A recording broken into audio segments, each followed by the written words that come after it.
Hello everyone, welcome to foodies 999. ఈరోజు అన్నంలోకి ఎంతో టేస్టీగా ఉండే వేడి వేడి సాంబార్ని ఎలా ప్రిపేర్ చేసుకోవాలో ఈ వీడియోలో చూద్దాం. నిజంగా నన్ను నమ్మండి, గ్లాస్లో పోసేసుకొని లొట్టలేసుకుంటూ తాగేస్తారండి, అంత టేస్టీగా ఉంటుంది. ఇది నా ప్రామిస్. సో ఇంకెందుకు ఆలస్యం, మనం ఈ సాంబార్ని ఎలా ప్రిపేర్ చేసుకోవాలో ఇంకా వీడియోలోకి వెళ్ళిపోదాం.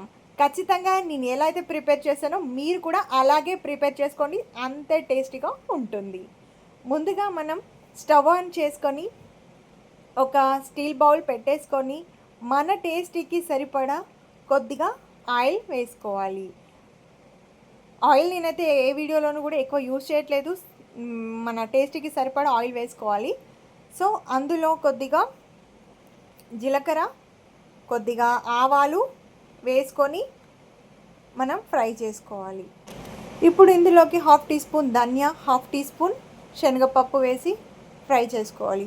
సో మనకు సాంబార్కు కావాల్సినటువంటి మెయిన్ ఇంగ్రీడియంట్స్ వచ్చేసి ఒక 4 వంకాయలు, ఒక 2 ములక్కాడలు, ఒక 1/2 సోరకాయ, కొద్దిగా కొత్తిమీర, ఒక క్యారెట్, 2 టమాటోస్, ఒక 4 పచ్చిమిర్చి, ఒక ఉల్లిగడ్డ. సో వీటన్నిటిని నేను ముందుగానే కడిగేసి కట్ చేసుకొని పెట్టుకున్నాను. ఇప్పుడు ఇందులోనే మనం వీటన్నింటిని ఒక్కొక్కసారిగా మనం ఉల్లిపాయ ముక్కలు, పచ్చిమిర్చి వేసి మంచిగా ఫ్రై చేసి వెజిటేబుల్స్ని కూడా ఇందులోనే వేసుకొని ఫ్రై చేసుకోవాలి. చాలా అంటే చాలా టేస్టీగా ఉంటుందండి. మీరైతే సేమ్ నేను ఎలా ప్రిపేర్ చేస్తున్నానో మీరు కూడా అలాగే ప్రిపేర్ చేయండి. చాలా అంటే చాలా టేస్టీగా ఉంటుంది. మంచిగా సిమ్లోనే పెట్టండి. సిమ్లో పెట్టేసి మన వెజిటేబుల్స్ అన్నింటినీ మంచిగా ఆయిల్లోనే బాగా ఫ్రై చేయండి. సో పిల్లలు ఎప్పుడైనా సాంబార్ కావాలి అన్నప్పుడు ఒకసారి ఇలా ప్రిపేర్ చేసి ఇవ్వండి.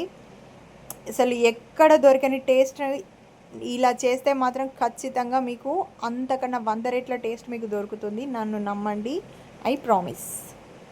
సో ఈ ముక్కలన్నింటినీ బాగా మిక్స్ చేసి కలపాలి. బాగా ఫ్రై అయిపోతుంది. సో ఇందులో కొద్దిగా కరివేపాకు వేసుకున్నాను. చిన్నగా కట్ చేసుకున్నటువంటి వెల్లుల్లి రెబ్బలు, లేదు కచ్చపచ్చ దంచుకొని కూడా వేసుకోవచ్చు. సో కొద్దిగా పసుపు, కొద్దిగా కారం వేస్తున్నాను. కొంచెం కారం వేసుకోండి, ఎందుకంటే ముందుగా మనం పచ్చిమిర్చి వేసుకున్నాము. ఒక స్పూన్ ఉప్పు వేసుకోవాలి. టేస్ట్కి సరిపడా ఉప్పు వేసుకుంటే సరిపోతుంది.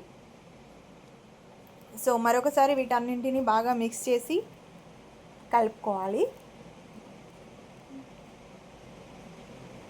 ప్లెయిన్ రైస్లోకి కానీ బగారా రైస్లోకి కానీ చాలా అంటే చాలా టేస్టీగా ఉంటుందండి. సో ఒక 5 to 10 మినిట్స్ ఇవన్నీ మంచిగా ఆయిల్లో కుక్ అయ్యే విధంగా మనం మూత పెట్టేసి పక్కన పెట్టేసుకుందాం. సో 10 మినిట్స్ తర్వాత చూస్తే మనకు హ్యాపీగా మంచిగా ఈవెన్గా కుక్ అయిపోయాయి ముక్కలన్నీ బాగా. సో ఇందులోకి మనం అంటే నేను ముందుగానే ఈ పప్పు అనేది ఉడకబెట్టుకున్నటువంటి పప్పు ప్రెషర్ ఎక్కించాను. ఇది కందిపప్పు అండి.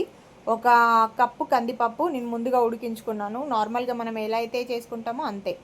సో ఆ కందిపప్పును కూడా ఇందులోనే మిక్స్ చేసి ఒక నిమ్మకాయ సైజ్ అంతా చింతపండును తీసి గుజ్జుని మనం ఇందులో వేసేసుకోవాలి. వాటర్ మరీ పుల్లగా కాకుండా నార్మల్గా చూసుకోండి, ఎంత సరిపోతుందో అంతే వేసుకోండి. నేనైతే ఒక నిమ్మకాయ సైజ్ మాత్రమే యూజ్ చేస్తున్నాను సాంబార్లోకి.